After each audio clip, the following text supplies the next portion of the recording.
বকেয়া ডিএ নিয়ে পশ্চিমবঙ্গ সরকার তাদের অবস্থান এবার স্পষ্ট করল।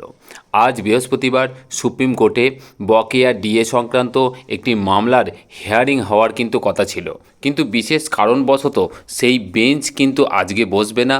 সেই কারণে আজ বৃহস্পতিবার সেই মামলার কিন্তু হিয়ারিং হবে না।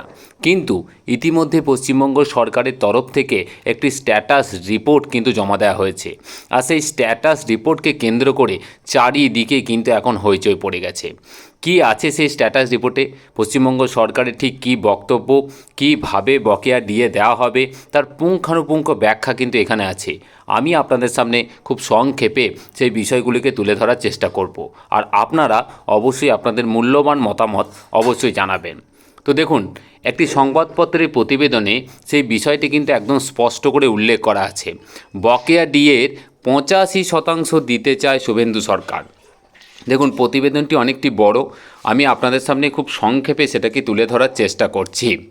পশ্চিমবঙ্গ সরকার সুপ্রিম কোর্টে যে স্ট্যাটাস রিপোর্ট জমা দিয়েছে, তো সেখানে তারা আর্জি করেছে যে বকেয়া যে 100% তার মধ্যে তারা কেবলমাত্র 85%ই কিন্তু মেটাতে পারবে।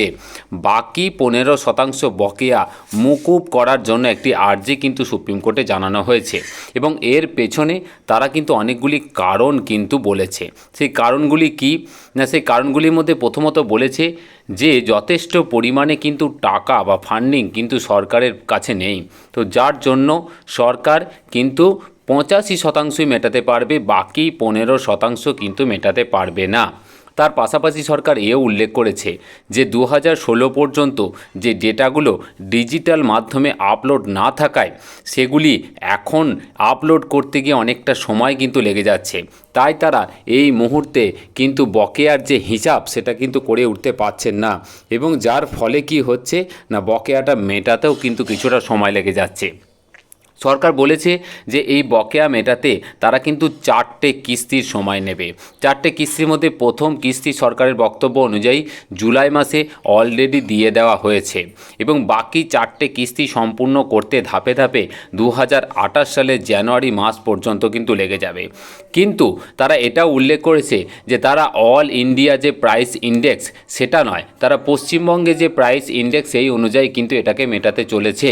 তবে এই বিষয়ে যে সংগঠন, সেই সংগঠনের যে মূল আইনজীবী, তার বক্তব্য যে এখানে পশ্চিমবঙ্গের প্রাইস ইন্ডেক্স বলে কিন্তু কিছু হয় না, যা হয় সেটা হচ্ছে অল ইন্ডিয়া প্রাইস ইন্ডেক্স। তো এই বিষয়ে কিন্তু অনেক মতানৈক্য আছে, সেই বিষয়গুলি আগামী দিনে সম্মানীয় সুপ্রিম কোর্টে যখন হিয়ারিং হবে সেগুলি আশা করছি পরিষ্কার হয়ে যাওয়ার একটি সম্ভাবনা আছে। তবে বিশেষভাবে বলা প্রয়োজন যে গ্র্যান্ট-ইন-এড সংস্থার কর্মী শিক্ষক শিক্ষিকা থেকে মাদ্রাসা, লাইব্রেরিয়ান, পৌরসভা, পঞ্চায়েত বা আরও অন্যান্য ডিপার্টমেন্ট যারা গ্র্যান্ট-ইন-এড বা সরকার পোষিত যে সমস্ত সংস্থাগুলি আছে, তো তাদের বিষয়ে কিন্তু সরকার এখনও পর্যন্ত কোনো কিছু উল্লেখ করেনি।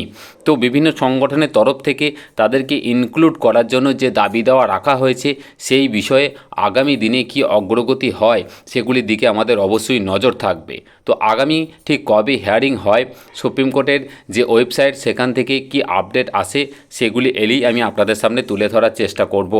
আপাতত এটুকুই আপডেট ছিল, আমি শেয়ার করলাম। খুব ভালো থাকবেন।